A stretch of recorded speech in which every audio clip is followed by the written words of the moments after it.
할렐루야. 1월 24일 화요일 묵상 말씀 시간입니다. 선물을 싫어할 사람은 아무도 없을 것입니다. 이처럼 신의 축복, 하나님께서 주시는 축복, 다른 말로 선물이지 않겠습니까? 하나님께서 주시는 선물을 싫어할 사람 아무도 없을 것입니다. 선물을 받는 기쁨, 받는 데서 끝나는 것이 아니라 그 선물을 잘 사용해야 됩니다. 귀하게 여기고 소중히 여기며 감사한 마음으로 그 선물을 자기 것으로 삼아야 할 것입니다. 왜 하나님께서는 나에게 선물을 주지 않을까? 어떤 선물을 받고 싶습니까? 실족할 수도 있고 시험에 들 수도 있습니다. 수십 년 전 러시아에서 태어난 유대인 토비아 루스킨이라는 사람이 있었다라고 합니다. 이 청년은 아주 많이 궁금했다고 합니다. 왜 우리 이스라엘 땅에는 석유가 없을까?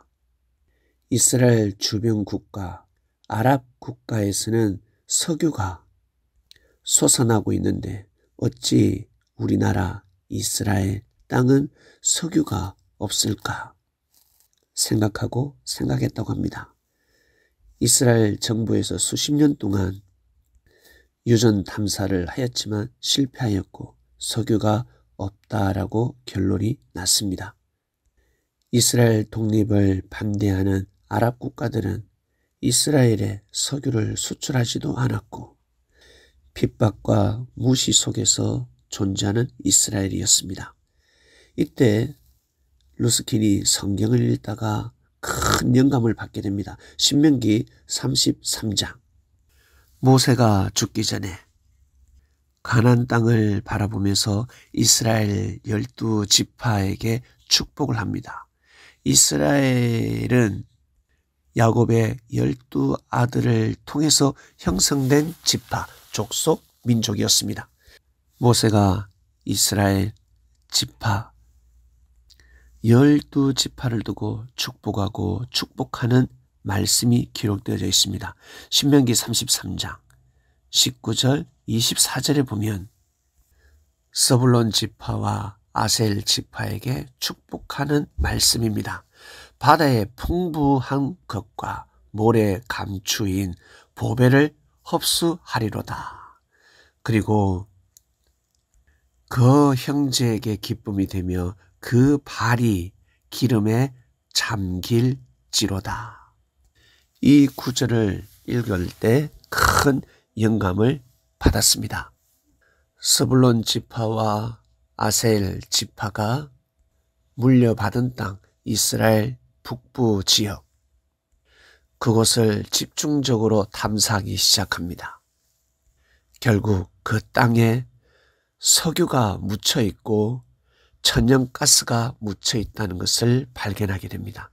사상 최대 유전이었습니다. 대규모 가스를 발견하게 됩니다.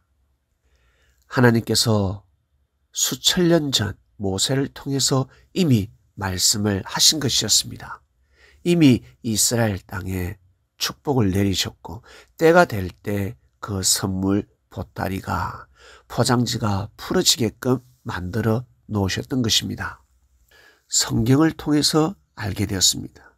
성경에 하나님의 말씀, 그 말씀이 그냥 말씀이 아니라 개인뿐만 아니라 민족의 운명을 바꾸고 국가의 운명과 전 세계 인류의 역사를 바꿀 수 있는 말씀이 기록되어져 있었습니다. 사랑하는 그리스도인 여러분, 성경이 이렇게 위대합니다. 성경은 생명력을 가지고 있습니다. 하나님의 말씀입니다. 비록 무시받고 천대받고 독립, 즉 자유를 원치 않는 이스라엘의 독립, 자유를 원치 않는 아랍 국가들을 무색하게 만들었습니다. 이럴 줄 알았다면 이스라엘을 무시하지 말았어야 하는데 라고 생각하지 않겠습니까? 러시아 또한 충격을 받았다고 합니다. 러시아 땅에 묻혀있는 그 가스를 통해서 유럽뿐만 아니라 전 세계에 큰 소리치던 러시아였습니다. 그런데 그 조그만한 땅덩어리 이스라엘 땅에 대규모 가스가 묻혀 있다는 것입니다. 이것이야말로 하나님의 선물이지 않겠습니까? 성경을 읽는 자는 크나큰 지혜를 받게 될 것이고 하나님의 축복의 보따리를 풀게 될 것입니다. 하나님의 말씀을 듣는 자, 지혜로운 자가 될 것이고 구원의 길을 갈 것이며 사망의 길에서 벗어나게 될 것입니다. 귀신을 물리치고 사단을 멀리하며 가브리엘과 손을 잡고 미가엘과 손을 잡고 임마누엘을 영접하는 삶을 살아가게 될 것입니다. 물질 없는 자를 무시하지 마시길 바랍니다. 능력 없는 자를 무시하지 마시길 바랍니다. 나는 가난하다. 물질이 없다. 그리고 나는 평범하다. 능력이 부족하다. 그러한 사람일수록 더더욱 기본 예의를 갖춰야 합니다. 인사를 잘해야 됩니다. 따뜻한 말을 해야 합니다. 공손해야 합니다. 고개 숙일 줄 알아야 합니다. 힘들면 힘들수록 나 자신이 부족하다 생각할수록 더더욱 고개 숙이는 삶을 살아야 합니다. 그래야지만이 때가 될 때 자신이 생각하는 그 이상 더 큰 축복을 받게 될 것입니다. 이것이 바로 선물입니다. 모두 다 잊혀져 갈 때, 모두 다 잊어버렸을 때, 모두 다 포기했을 때 하늘이 역사를 하시면 어떡하시겠습니까? 이 대한민국도 마찬가지지 않겠습니까? 한반도에는 중국이, 일본이 그 어떤 나라도 무시하지 못할 에너지가 땅속 깊이, 한반도 해협 깊이 분명히 묻혀 있을 것입니다. 그리고 그리스도인 여러분, 하늘로부터 내려오는 지혜의 말씀을 가지고 있습니다. 그 말씀으로 인하여 구원을 이루고 있습니다.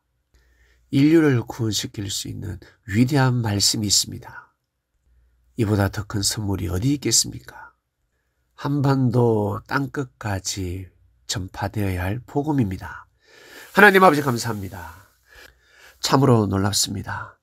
어떻게 성경에 그렇게 기록되어져 있었습니까? 모세를 통해서 하나님께서 축복하셨고 결국 그 후손이 물려받은 그 땅에 기름과 가스가 묻혀져 있었습니다. 모세 시대 때는 필요 없는 물질이었습니다. 땅 속에 있는 기름 어찌 발굴할 수 있으며 가스를 어떻게 모을 수가 있겠습니까? 기술이 없었습니다. 결국 과학이 발달함으로 말미암아 하나님의 섭리 역사를, 하나님의 말씀을 믿을 수밖에 없는, 정말 모세는 하나님의 종이었구나. 모세를 통한 하나님의 그 말씀은 진리구나라는 것을 알게 됩니다.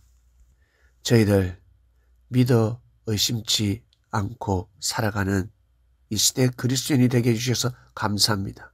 하나님께서 일찌감치 예정하신 한국 섭리사 2023년 너무나 중요한 때입니다. 우리는 이러한 하나님의 역사를 믿습니다.